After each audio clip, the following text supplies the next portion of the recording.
चला करके चक्र और अश्वत्थामा कर जो ब्रह्मास्त्र लगल है उत्तरा के गर्भ पे उसे काट दी।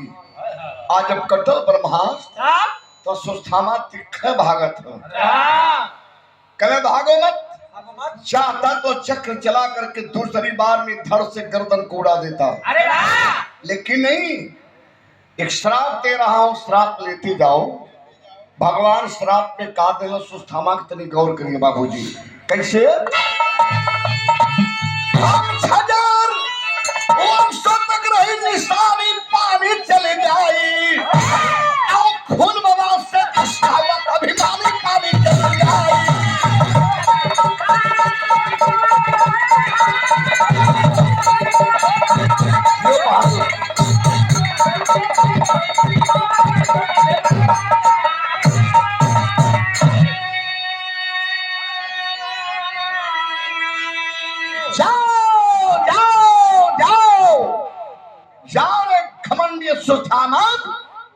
लेकिन एक श्राप लेते जाओ ना। जो माथ के मरी वाला गड्ढा है ना 5,000 वर्षों तक तेरी माथ पे कायम रहेगा। खून बवाज पल्स इस दुर्गंध इस गड्ढे से आती रहेगी, पूरी तेरी शरीर मवाज में बजबजाती रहेगी। और भारत के भूखंड पे तू घूम घूम करके हकीम से बड़े बड़े डॉक्टर से महरम मांगता रहेगा। तुम्हारे इस जख्म पे कोई महरम लगाने वाला इस भारत के भूखंड पे कोई हकीम, कोई डॉक्टर, कोई वैद्य नहीं मिलेगा। अरे एक बात बताऊं बाबूजी, भगवान श्री कृष्ण का श्राप लेकर के द्वापर युग से आज तक वह अश्वत्थामा इस धरती पे, भारत की धरती पे भटक रहा है, जिंदा है। जो 18 दिन 18 हाथ खून की गहरी नदी बहती रही, उस खून के जंगे मैदान में चलने वाला गुरुद्रोण के बेटा अश्वत्थामा आज भी जिंदा है। अरे वाह! कहाँ है, किस रूप में है? आप तैयार हो जाइए, मैं उससे दिखा देता हूँ भैया विरह के माध्यम से। अच्छा अच्छा। और उत्तरा के गर्भवा में जो बच्चा मर गल, भगवान श्री कृष्ण कहे कि इस गर्भ के ऊपर शक्ति का परीक्षण होगा। तो शक्ति का जब परीक्षण भल तो गर्भ वाला बच्चा गर्भ के अंदर जिंदा भल। और उत्तरा के तन से जो बच्चा पैदा हुआ ओकर नाम का पड़ल ये धरती पर। और अश्वत्थामा आज भी जिंदा है तो कहाँ है? तनिक सा गौर करें बाबूजी। कैसे मास्टर? आइए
हिमालय के तराई में गढ़वाल जिला और गढ़वाल जिले के अंतर्गत एक बड़ा घना जंगल है, जिस जंगल का नाम है जौनसार।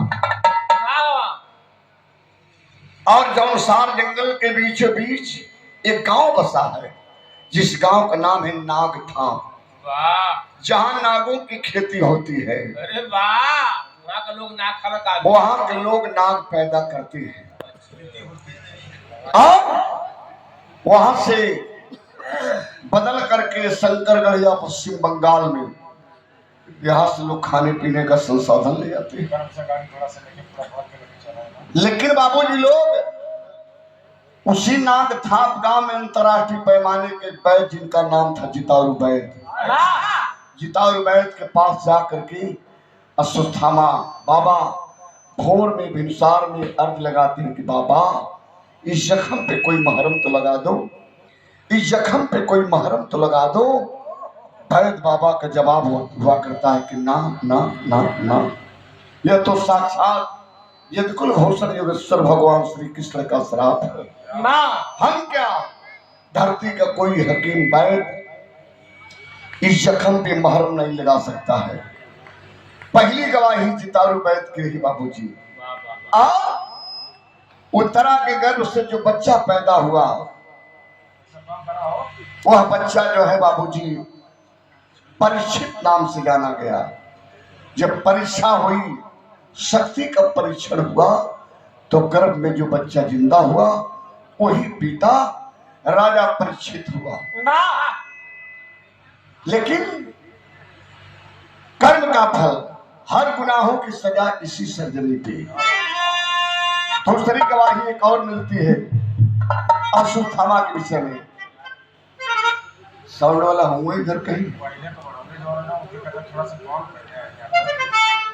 थोड़ा सा मैनेज करिए, कम कहना तभी सब कहना कैसे बाबू।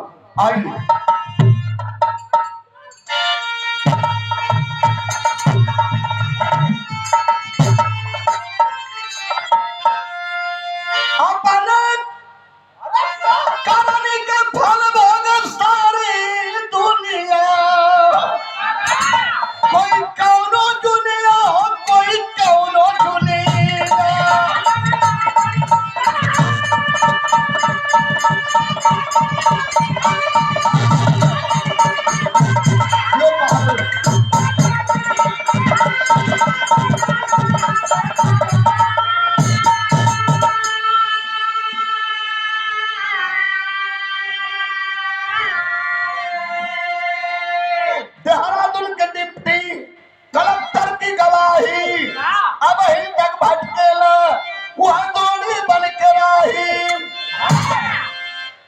देहरादून के डिप्टी कलेक्टर यम सिन्हा साहब गए थे जंगली गांव का मुआयना करने के लिए।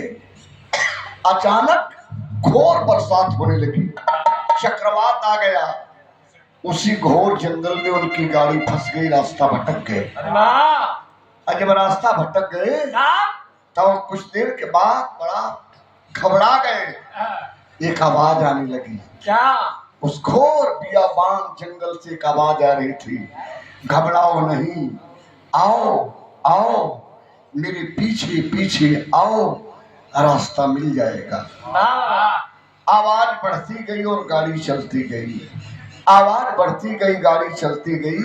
कुछ दूर जब गई गाड़ी तो धीरे धीरे आवाज वह वन की वादियों में विलीन होने लगी। थोड़ा और आगे गए तो एक संपर्क मार्ग दिखाई दिया। और उस मार्ग पे जब गाड़ी पहुंची तो जो आवाज बार बार बुला रही थी कि घबराओ नहीं, आओ मेरे पीछे पीछे आओ, वह आवाज उस वन की वादियों में विलीन हो गई।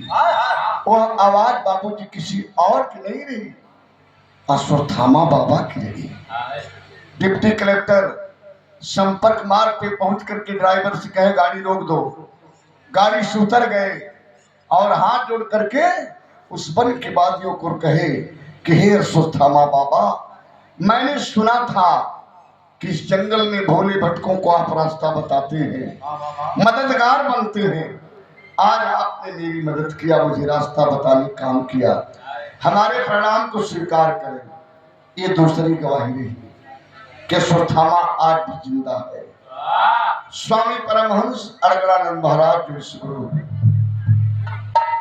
मिर्जापुर जिला में चुनार विधानसभा के छत्तीसगढ़ की वादी में विश्वगुरु सदगुरु स्वामी परमहंस अड़गड़ानंद महाराज जी बैठे हैं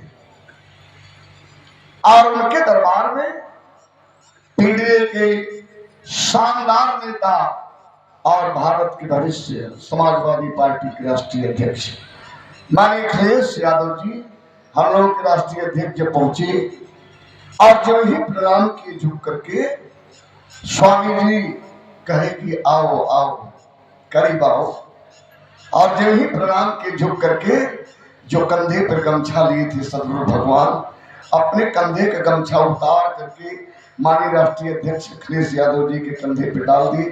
चाहते तो आश्रम में शिविमान आकर के गमछा दे देते, लेकिन नहीं, जो सरकार जी लगाए गमछा भी वही गमछा को सदगुरु भगवान अपने कंधे पर से उतारे और डाल दे, कहे कि जाओ तुम्हारी जय हो विजय हो, तुम्हारी जय हो तुम्हारी विजय हो।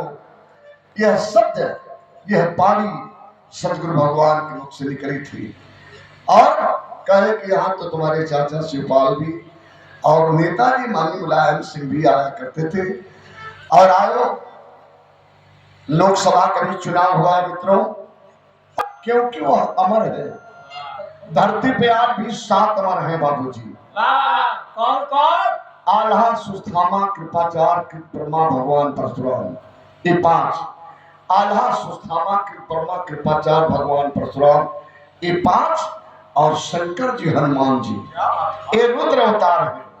शंकर जी हनुमान जी रुद्र अवतार है, हर युग में रहे, लेकिन 5 अमर आज भी इस धरती पर है। इसलिए मैंने बताया कि हर गुनाहों की सजा इसी सर्द में थी। तो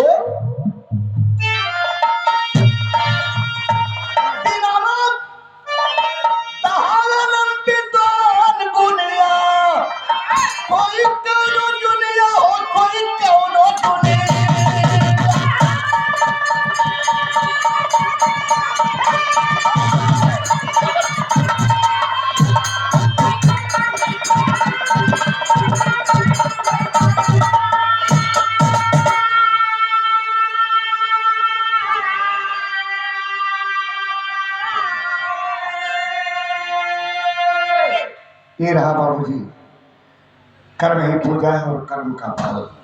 हर गुनाहों की सजा इसी शरीर पे। स्वर्गीय बिहारी पाल, स्वर्गीय बाबूजी बिहारी पाल, इतना बढ़िया उनका कर्म रहा, कर्तव्य रहा कि बेटी मोहम्मद राम सुख सिंह सुबदन की पानी कथन करे हरिद्वार संगमिका जी सलाम।